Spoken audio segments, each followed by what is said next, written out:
돈의 쟁점 사항을 전문가와 함께 분석해보는 헬로 이슈토크의 김세진입니다. 오늘 함께해 주실 두 분 소개합니다. 경남도 정책자문단 유진상 창원대 교수 나오셨고요. 경남발전연구원 책임연구원을 지내셨던 안소동 시사평론가 나오셨습니다. 안녕하십니까? 반갑습니다. 네, 반갑습니다. 네, 먼저 이슈 짚어보기로 시작해 보겠습니다. 낙동강은 경남 양산의 식수 취수원입니다. 하지만 낙동강 인근에서 최근 수상 레포츠 업체들이 불법 영업을 하면서 취수원 오염이 우려되는 상황인데요. 자, 실태가 좀 심각하다고 하는데 어느 정도입니까? 네, 매년 여름이 되면은 이제 수상 레포츠 문제가 이제 발생을 하는데 경남 양산 지역에 세 곳에서 이런 문제가 있다고 이제 소식이 들려오고 있습니다. 예. 지금까지 밝혀진 곳은 세 곳인데 물금읍 황산공원 내에 위치한 낙동강 생태탐방선 선착장, 네. 그리고 원덕면 화재리 인근, 용당리에 이제 신라시대 그 사당이 있죠. 용당리 가야진사 인근인데 이 장소에 이제 부유식 계류장을 불법으로 설치하고 동력선을 이용해서 이제 수상 스키라든지 우리가 바나나 모양과 비슷한 바나나 네. 보트라든지 뭐 여러 가지 수상 레포츠 기구를 운영하면서 이용자를 모으고 있다는데 동호인들이 주축이 되어 있는데 이분들이 영업적인 행위를 하고 있는지는 아직까지는 그것까지는 정확하게 이제 알 수가 없지만은 네. 예. 계류장이 설치된 곳은 이제 특히 문제가 된 것은 부산과 양산 시민들에게 식수를 제공하기 위해서 물을 모으는 치수구역입니다. 예. 그리고 개발 제한 구역이죠. 여기에 이제 수상 레포츠가 등장을 하게 되면은 이용객들의 여러 가지 음식물 쓰레기라든지, 그다음에 여기 이제 동력선이 있다고 합니다. 동력선에는 이제 기름을 가지고 동력을 이용해서 가지 않습니까? 그러면은 네. 기름 유출 문제라든지, 그다음에 안전 문제죠. 불법으로 하다 보니까 만약에 안전사고가 나면은 누구 하나가 책임을 질 수가 없다는 거죠. 예. 그래서 더욱이 이제 인근에는 황산공원이라든지 가야진사죠.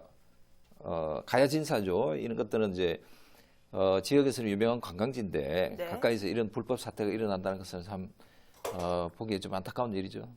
예, 사실 이 문제는 매년 이맘때면 늘 지적되는 문제인데 올해도 여전한 것 같습니다. 그러면 근본 원인은 뭐 제도적 장치가 미흡해서입니까? 아니면 이런 것들을 하는 업주들의 인식이 문제입니까? 작년에 저도 이제 낙동강변 자전거 타는 걸 좋아하는데요. 자전거 타고 가다가 배가 있길래 한번 tas어요. 근데 사실 어떻게 보면 저도 이 준 전문가에 해당하는데 제가 여기서 배를 타도 되는지 안 되는지를 전혀 인지를 못했고, 이제 물론 그 배를 태워주는 분은 이게 불법인지 아닌지 알고 있었겠죠.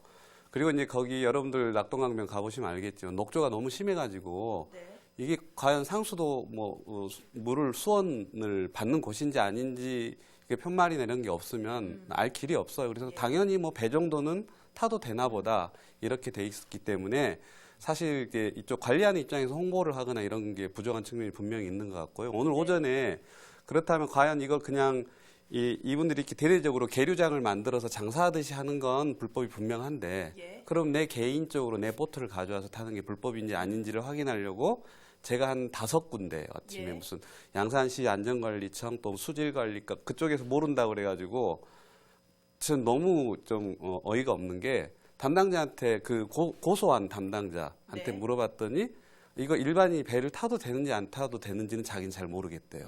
근데 불법 계류 시설인 건 분명해서 그걸 고소를 했다 그래서 제가 한 5군데 그 양산시 관련 그다음에 낙동강 관련 부서에다 전화를 했는데 담당자가 그럼 일반인이 배를 그냥 좀 타도 되는지 안 되는지 이게 불법인지 아닌지를 오늘 또 확인을 못 하고 온 거예요. 방송 전까지. 그래서 아마 제 추측컨대 이 관리하는 어떤 관리 주체가 명확하지 않거나 시스템이 부재한 게 분명한 것 같고요. 그다음에 이번에 불법으로 이제 고소가 돼가지고 지금 현재 경찰 조사 받고 나서 검찰까지 지금 가 있는 상태인데 이게 정확하게 계류장을 이용한 수상 레포츠 행위 허가받지 않은 그러니까 계류장이 되게 중요한 것 같아요. 그게 이제 위법이고 양산경찰서를 통해서 다시 검찰로 송치됐는데 중요한 건 여전히 그게 행위가 계속되고 있다는 거죠. 근데 어떻게 해서 행위가 일어나나 봤더니 직접적으로 돈을 받으면 이게 너무 불법이라는 게 확연히 드러나니까 회원제로 운영을 하는 거예요. 인터넷에 대대적으로 광고를 해서 회원을 모은 다음에 현장에서 돈을 받는 게 아니라 회비를 받는 거죠. 그래서 그 회비를 받은 회원들한테만 이렇게 배를 이용할 수 있게 하는데 이게 이제 불법이라는 건 이미 경찰에서 밝혀졌기 때문에 네. 양산시에서 단속에 나서서 이렇게 단속을 가면 이 계류장이 부유식이거든요. 네. 그걸 옮겨가지고 양산에서 김해 쪽으로 옮겨요. 예. 그 단속이 오면 다시 이렇게 옮기고. 그래서 작년에도 제가 이게 방송에 나간 걸로 알고 있는데 이렇게 계속해서 고소당하고 하는데도 버젓이 이게 된다는 것은 행정을 뭐 쉽게 말해서 조롱한다는 거죠. 또는 행정에서 시스템이 부재하거나 감시를 제대로 못하고 있거나 컨트롤 타워가 없다는 반증일 수도 있는 겁니다. 그래서 양쪽 다 뭔가 문제가 있는 것으로 저는 보입니다. 예, 어쨌든 이런 행위들이 반복될수록 많은 시민들의 식수원이 오염되는 것이기 때문에 올해는 좀 더 강력한 대책이 분명 필요할 것 같아요. 네, 이 수상물놀이는 이제 계절적으로 발생하는 문제인데 양산시나 뭐 양산경찰서, 그다음에 낙동강 유역 환경청에서 이제 관심을 가지고 나서고 있는데 건전하기 쉽지 않은 모양입니다. 인근에 이제 원동면에 베네골이라는 우리가 이 지역에서 유명한 관광지가 있죠. 네. 여기에는 이제 내과에 이제 발만 담궈도 뭐 여러 가지 이제 행정관청으로부터 지적을 받고 맞습니다. 하는데 뭐 여기에 비해서는 상당히 좀 불합리하고 불공정한 게 많이 있죠. 그래서 양산시에서는 검찰의 어떤 처분 결과가 나오면은 변상금까지 물려서 아주 강력한 대응 조치를 하겠다고 발표를 하고 있는데, 네. 뭐 이것은 하나의 뭐 행정의 구속적인 조치죠. 이게 이제 미리 얘기는 됐고, 또 수년 전부터 이런 게 상당히 많지 않습니까, 주위에.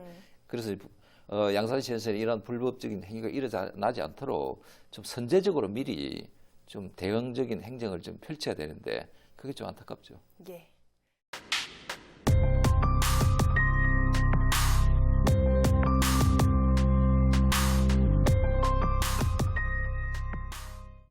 본주대로 들어가 보겠습니다. 창원시 진해구에 국내에서 가장 높은 이순신 동상 건립이 추진되고 있습니다. 하지만 이를 두고 시의회도 시민들도 갑론을박인데요. 어떤 쟁점들이 있는지 오늘 헬로 이슈토크에서 짚어보겠습니다. 자, 일단 창원시는 2021년에 완공할 계획이라고 밝혔는데 주요 내용 설명 좀 해주시죠. 네. 대단한 이제 동상 타워 건립 계획이 이제 발표가 됐는데, 창원시는 국내 대표 랜드마크로 우리 지역에 이순신 장군 동상을 세우겠다. 예. 이런 발표를 했죠. 진해에 대발령 정상부에 옛 이제 군부대터인데 이게 시유지로 되어 있죠. 여기에 세워서 높이는 약 100m라고 합니다. 네. 그래서 지금까지 이제 뭐 여러 가지 발표 이후에 개발 제한 구역 내 도시공원 시설의 어떤 시설 문제, 그다음에 건립의 타당성이라든지, 그다음에 어떤 고정적인 문제, 뭐 디자인 어떤 이런 절차에 관해서 이제 용역을 진행할 계획을 갖고 있는데, 네. 이 100m는 우리가 이제 살고 있는 아파트로 치면 약 30층 높이라고 합니다. 인근 진해 이제 해양공원에 솔라타워가 130m인데 네. 이것과 비교하면은 굉장히 큰 동상이라고 볼 수 있죠. 그래서 이 용어를 이제 동상이라 표현 안 하고 네. 이순신 장군 타워라고 이렇게 이제 예. 이 높이가 워낙 높다 보니까 이렇게 표현을 하고 있는 것 같습니다. 예, 근데 이 창원시의회에서 이 계획이 너무 구체적이지 않다 이런 지적이 나왔어요. 유 교수님께서 보시기에도 그렇습니까? 일단 결론부터 말씀드리면 가성비가 좀 떨어지는 예. 계획 같아요. 200억이라는 돈을 투자해서 과연 그만큼의 어떤 시민들 즐겁게 하거나 효과가 있을지 조금 의문이 되고, 우선 왜 이런 유혹들에 자꾸 지역이 흔들리는지를 먼저 살펴봐야 되는데, 네. 그럴 만한 이유는 충분합니다. 원래 진해가 이제 웅천이라는 곳인데 이순신 장군의 훈련하고 보급 기지였고 네. 해전을 많이 승리했던 곳이에요. 그리고 또 진해는 여러분 아시다시피 일본이 군사 목적으로 도시 계획을 해서 했고 진해 상당 부분이 그 흔적이 고스란히 남아 있고 일본 패망 후에는 해군 사관학교하고 해군 교육사령부 있어서 우리 해군의 메카고. 네. 그래서 이제 그런 데다가 이제 결과물로 보면 또 북원 노탈의 이순신 장군 우리나라 최초의 동상이거든요. 네. 이순신 장군이 서 있고 김구 선생님 친필시가 있고 하는 여러 가지 어떤 그 상황들을 보면 굉장히 뭔가 이런 유혹에 빠지기 쉬운 조건이에요. 일본의 잔재로 이루어진 도시이긴 한데 이걸 극일하고 싶은 욕망, 뭔가 네. 극복하고 싶은 욕망들이 항상 내재되어 있는 거죠. 근데 이제 현실을 좀 살펴보면 진해가 굉장히 풍광이 좋고 아름다운 곳인데 최근에 130m짜리 솔라타워 해양공원에 이제 만들었단 말이에요. 근데 그 건물 보면 마치 속빈 강정 같아요. 비어 있는 공간들이 되게 많고 예. 사실 그 저 위에 올라가기까지는 효율성이 굉장히 떨어져요. 전망탑 을 제외하고. 근데 그 바로 옆에 얼마 전에 짚라인을 하겠다고 또 높은 그 타워를 세웠는데 그게 지금 원래 65m에서 네. 해군에서 우리 군함 지나가려면 99m가 돼야 된다 해서 중간에 설계 변경이 돼서 지금 1년이나 또 개장이 지체가 되고 있잖아요. 예. 그러니까 그만큼 준비를 안 한 거죠. 안 한 데다가 제가 이제 어떤 건축적으로 봤을 때 아주 높은 타워 2개가 이렇게 나란히 있을 필요가 없고 그 해양 솔라타워를 조금 보강해서 리모델링해서 했으면 괜찮을 텐데 네. 그 보기 싫은 타워가 이게 2개나 나란히 있는 굉장히 어떤 낭비적인 요소가 많은데 그런 게 재현될 가능성이 굉장히 많다는 거죠. 예. 왜냐하면 준비가 충분하지 않기 때문에. 그래서 이제 제가 하고 싶은 이야기는 랜드마크를 할 수도 있어요. 네. 하지만 그 랜드마크에 들어갈 컨텐츠가 먼저라는 거죠. 예를 들면 여수가 지금 요즘 뜨고 있는 이유가 낭만 포차, 낭만 버스킹, 낭만 버스 이거 다 소프트웨어잖아요. 네. 해양 그 레포츠 했던 엑스포 건물 때문에 뜨는 게 아니라 그것들 예. 때문에 사람들이 몰려가고 있는 거거든요. 네. 그리고 미국에 있는 자유여신상 자꾸 이야기하는데 자유여신상도 가본 분은 아시겠지만 한 번 보고 나면 아 멋있네 하고 2번 가지는 않습니다. 네. 근데 그것들이 계속해서 스토리를 만들어주고 하기 때문에 사랑받는 곳이 되는 거고 그다음에 지자체장들이 가장 많이 가는 곳이 그 스페인 빌바오의 구겐하임이라는 곳인데 랜드마크로 가장 유명한 곳이에요. 성공했죠. 하지만 뭘 놓치고 있냐면 그 전에 이미 보행자들 천국을 만들고 그 지역 주민들을 위한 SOC 사업을 해서 네. 좀 난간이나 예쁜 가로등을 다 설치하고 공원을 만들어 놓고 그다음에 주민들의 소득 수준이나 질이 높아지니까 그때 그러고 나서 랜드마크를 만들었기 때문에 성공한 거거든요. 그래서 제가 이번 그 이순신 장군 세계 최대의 크기의 동상을 만들겠다고 지금 하고 있는데 네. 순서가 좀 바뀐 것 같아요. 정 필요하면 할 수도 있죠. 네. 하지만 그 돈을 우선 역사학자한테 줘서 컨텐츠나 스토리를 먼저 개발해서 안에 네. 어떤 행위들이 일어날 건지를 풍부하게 해놓고 네. 만드는 게 우선이라고 생각을 합니다. 예. 그러면 행정 경험이 풍부하신 평론가께서 보시기에는 어떻습니까? 네, 확실히 뭐 부실한 계획 맞습니까? 랜드마크가 이제 창원에서 굉장히 그 세우겠다는 그 계획을 많이 세웠죠. 우리가 대표적으로 한번 돌아보면은 세계 최고의 655m 창원 관광타워 건립을 하자는 이제 제안 운동이 있었죠. 2013년도인데 이게 이제 물론 민간에서 제안한 건데 여기에 이제 창원에 뭐 여러 전문가들이 모여서 건립 추진위원회까지 만들었지만은 결국은 중도에서 이제 포기를 했죠. 포기한 이유는 도저히 이 사업은 실현 불가능하고 사업에 타당성이 없다. 이제 이렇게 해서 그 사업이 이제 중단이 됐는데 그때의 추정 사업비가 무려 1조 7천억 원입니다. 네. 물론 이 사업은 민간이 뭐 한 민간에서 제안을 한 사업이지만은 만약에 이 사업이 진행이 됐더라면은 창원시로 봐서는 굉장히 그 행정적인 부담이라든지 재정적인 압박이라든지 여러 가지 문제가 저는 컸으리라고 보고 이렇게 저는 뭐 개인적으로 이렇게 환상적인 그 어떤 좀 심하게 말하면은 도화지에 어떤 그림을 그린 듯한 이런 어떤 제안이 아니었나 저는 뭐 그렇게 평가를 하고 싶고 이번에 그 제안한 이순신 장군 타워는 이제 공식적으로 허성무 시장이 이제 발표를 했죠. 네. 이것도 아마 앞서 제가 말씀드린 그런 것과 유사한 여러 가지 뭐 난제들과 의문을 갖고 있는데 지금 당장 눈에 보이는 문제를 짚어보면은 첫째는 이제 예산 문제입니다. 지금 네. 교수님이 이제 가성비 문제를 이제 언급을 했지만은 물론 200억이라는 예산은 뭐 다른 쪽에서 땡겨 쓰면 쓸 수는 있겠죠. 그런데 이 예산 사업을 가장 타당성 있고 합리성 있게 어떻게 이 200억을 조달을 할 것인가 이런 문제. 그다음에 거기는 고도 제한 지역입니다. 네. 진해는 군사 지역이지 않습니까? 45m 이상이 되는 건물을 짓지 못하도록 되어 있습니다. 이런 문제는 해군하고 국방부하고 여러 가지 이제 문제를 풀어야 되는 문제. 예. 그다음에 환경 영향 평가에서 거기는 그린벨트로 묶여 있습니다. 뭐 이런 그 시설 해제 문제, 뭐 이런 게 여러 가지 복합적으로 물려 있는데 허성무 시장은 뭐 이런 반응을 보고 뜻을 세우면은 자원은 어디서나 구해진다. 시민들이 뜻을 모아주기를 모아주는 게 중요하다. 이렇게 발표를 하고 있는데 뭐 이런 발언은 허 시장의 용기 있고 아주 그 의욕적인 발언을 보이지만은 네. 좀 이 문제는 그 좀 세심하게 좀 미래를 내다보고 준비를 해야 된다. 저는 그렇게 판단합니다. 예. 예산부터 뭐 고도 제한까지 정말 현실적으로 가능한 사업인가 이런 의문이 드는데 창원시의회에서도 좀 비현실적으로 보고 있다면서요? 네, 창원시 의회에서 정부 이제 어찌됐든 허성무 시장이 친정부고 이제 라인이 많이 닿아 있기 때문에 정부에서 막연하게 도와줄 거라고 생각하는 건 오산이다. 예. 그리고 아까 말한 대로 45m 고도 제한이 있는데 심지어 그 사업 구역이 해군기지 사령부 그 비행장 근처에 네. 그 해군 사령부의 땅 안에 있는 거예요. 그래서 예. 해결해야 될 문제가 너무 많기 때문에 구체적 계획이나 실현 가능성 고민 없이 했다는 지금 비판들을 쏟아내고 있고요. 근데 제가 얼마 전에 이제 창원시장님하고 이제 사석에서 간담회 자리에서 이걸 한번 여쭤봤더니 이제 굉장한 자신감을 피력을 하는데 이게 평소에 그 봤을 때 본인이 이제 뭔가 우리한테 내놓지 않은 예산에 관련된 카드가 있는 것 같은 느낌을 예. 받았어요. 근데 물론 그건 극히 어떤 개인적인 의지 표명이고 사실 어떤 준비에 대한 우려, 시의회에서 우려하는 건 충분히 우려할 만한 사안이라고 봅니다.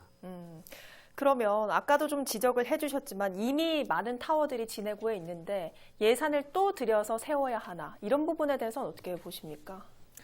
네, 이미 이제 국내에 많은 지자체가 이수신 프로젝트를 활용을 하고 있죠. 지금 뭐 이수신과 관련해서는 동상만 하더라도 서울의 광화문, 뭐 그다음에 전라도의 진도, 여수, 목포에서 전부 9곳인데 경남에서도 이제 그 바닷가 인근 지자체에서는 전부 다 이순신에 대한 프로젝트를 지금 하고 있습니다. 그리고 이제 그 가까운 거제 같은 경우에는 거제 시장께서 창원의 이 이순신 동상보다도 무려 몇 배나 큰 3천억의 예산을 들여서 네. 초대형 이순신 동상과 전망대를 설치하겠다는 이런 계획을 갖고 있습니다. 창원시가 안고 있는 가장 큰 문제는 대형 사업들이 어떤 표류하거나 실패했다는 데 있습니다. 특히 진해의 예를 들면은 2013년도에 창원 관광타워, 네. 그다음에 2017년도에 진해 벚꽃 케이블카, 그리고 진해 펜션 단지 에코힐링 타운이라든지, 그다음 남포 유원지 리조트 개발, 이 이제 무산이 되었죠 전부 다. 예. 그다음에 최근에 이제 웅동 복합 레저 단지와 명동 마리나항 이런 개발들이 원래 사업보다 축소가 돼서 지금 진행 중에 있습니다. 네. 그래서 우리가 이제 특히 진해 지역에 이런 사업들이 지금 어떠한 평가를 받고 있냐면은 전부 다 주먹구구식이었다. 그다음에 구체성이 없다. 예. 이런 평가를 받고 있는데 이수신 타워도 이런 평가를 받고 있다는 것을 우리 창원시가 분명히 알아야 된다. 저는 그렇게 판단합니다. 예, 말씀처럼 뭐 진해구의 경우에는 솔라 타워, 짚라인 이런 것들이 추진되고 있는데 여러 가지 좀 투자에 비해서 성과는 미미하다 이런 평가들이 있습니다. 그러면 관광 산업에 대해서 좀 속도 조절을 할 필요성은 없겠습니까? 전에 제가 글을 쓴 것 중에서도 관광 신드롬 마치 관광이 모든 걸 우리 지역을 살릴 것 같은 그 조금 허상에 많이 이렇게 좌우되는데 그 잘된 관광지들은 먼저 주민들을 살기 편하게 해서 네. 그 주민들이 발벗고 나서서 자기 관광지를 홍보하고 가꾸고 했을 때 성공하는 건데 지금 진해는 지금 주민들이 요구하는 여러 가지 기본적인 생활 SOC라든지 환경이 아주 수준이 낮은 단계이기 때문에 네. 제가 볼 때는 관광 산업도 필요하지만 속도 조절을 해서 먼저 어떤 게 선행돼야 되는지를 조금 지자체장들이 좀 알아줬으면 좋겠고요. 그다음에 진해는 아까 이순신 장군 해전 승리한 것이라든지 또 김구 선생님과 이순신 장군의 관계, 네. 그리고 진해 그 군항을 만들었던 일본의 도고 헤이아치로라는 사람이 제일 존경하는 사람이 이순신 장군이에요. 그랬기 때문에 이곳은 틀림없이 군항으로 성공한다는 확신을 가지고 이런 이야기들 또 여러분들 모르잖아요. 전혀 우리 네. 지역 이야기지만 이런 것들이 없는 상태에서 소프트웨어가 아직 탄탄하지 않은 상태에서 하드웨어가 나오는 것은 뭐 조금 속도 조절이 필요하다고 봅니다. 예, 정말 동상 건립보다 주민들의 목소리에 좀 더 귀 기울였으면 좋겠다는 생각이 듭니다. 동상이란 시민뿐만 아니라 이를 보게 되는 모든 이의 공감이 있어야 우러러볼 가치가 생깁니다. 이번 이순신 동상 건립 사업은 그저 떠들썩한 화제거리가 아닌 지역민의 공감대를 바탕으로 추진돼야 함을 다시 확인해 봅니다. 오늘 헬로 이슈 토크 여기서 마칩니다. 함께해 주신 여러분 고맙습니다.